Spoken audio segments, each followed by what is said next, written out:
Good evening and welcome to the Channel Studios here in London with your international news around the world in 5.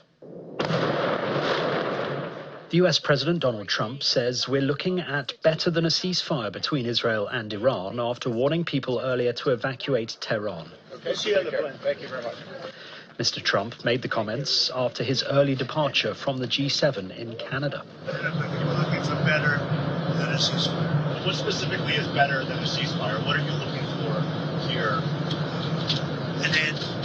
A real end, not a ceasefire. An end. So something that would be permanent. Yeah. Or giving up entirely. That's okay too. I told them to do the deal. They should have done the deal. Their cities have been blown to pieces. We've lost a lot of people. They should have done the deal. I told them, do the deal. Iran and Israel are exchanging fire for a fifth day. Iranian media report explosions in Tehran overnight, with Iran's health ministry saying at least 224 people have been killed and more than 1,200 injured in total. Meanwhile, the Israeli military says Iran fired 30 missiles at the country. Israeli forces have killed more than 51 Palestinians and wounded many more after opening fire near an aid distribution site in southern Gaza. The Hamas-run civil defense agency says Israeli forces fired on crowds near the aid site in Khan Yunis. More than 200 people were reportedly injured. It is the latest and potentially the deadliest of the almost daily shootings that have been taking place recently near aid distribution sites in Gaza.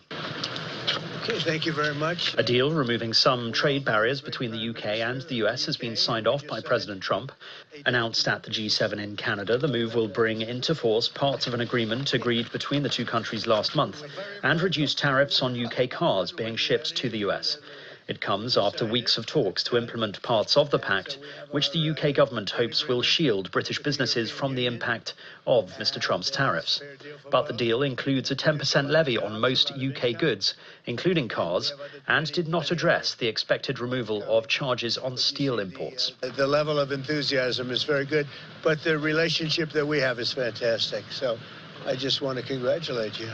But Donald, thank you very much. This now implements on car tariffs and aerospace, our really important agreement. And so this is a very good day for both of our countries, a real sign of strength. So thank you again, Donald. A really important day for both of us. Great people, great people. Doctors treating the Colombian presidential hopeful Miguel Uribe Turbay have warned that he is in an extremely critical condition after being shot in the head 10 days ago. Uribe underwent emergency surgery on Monday to stem a bleed to the brain, according to a hospital statement. His wife said that the hours after the operation would be critical and asked Colombians to pray for his recovery. The June the 7th attack has shocked Colombians, who turned out in their tens of thousands to attend silent protests held across the country on Sunday. A Californian doctor accused of giving the Friends star Matthew Perry access to ketamine in the weeks before the actor's overdose death has agreed to plead guilty. That's according to federal prosecutors. Dr. Salvador Plasencia will plead guilty to 4 counts of distributing ketamine, federal prosecutors said in a statement. The plea carries a maximum sentence of 40 years in prison, and the doctor is expected to make his plea in the coming weeks. Experts have cast doubt on the Trump Organization's claim that its proposed smartphone can be entirely manufactured in the US. One industry analyst said it would be virtually impossible for the gold-colored handset, which will retail at $499, to be built in the US. Questions have also been raised about the ethics of what is the latest in a series of attempts to cash in on President Donald Trump's name. The phone will also come alongside a mobile phone service with a monthly fee of $47.45, in a reference to Trump serving as the country's 47th and 45th president. And cameras have captured the moment a 5.6 magnitude earthquake shook Lima in Peru on Sunday morning, causing panic among worshippers at the city's cathedral. The epicenter was recorded 23 kilometers off the coast of Callao, according to the United States Geological Survey. It was felt in the capital and surrounding regions, killing at least one person and triggering landslides.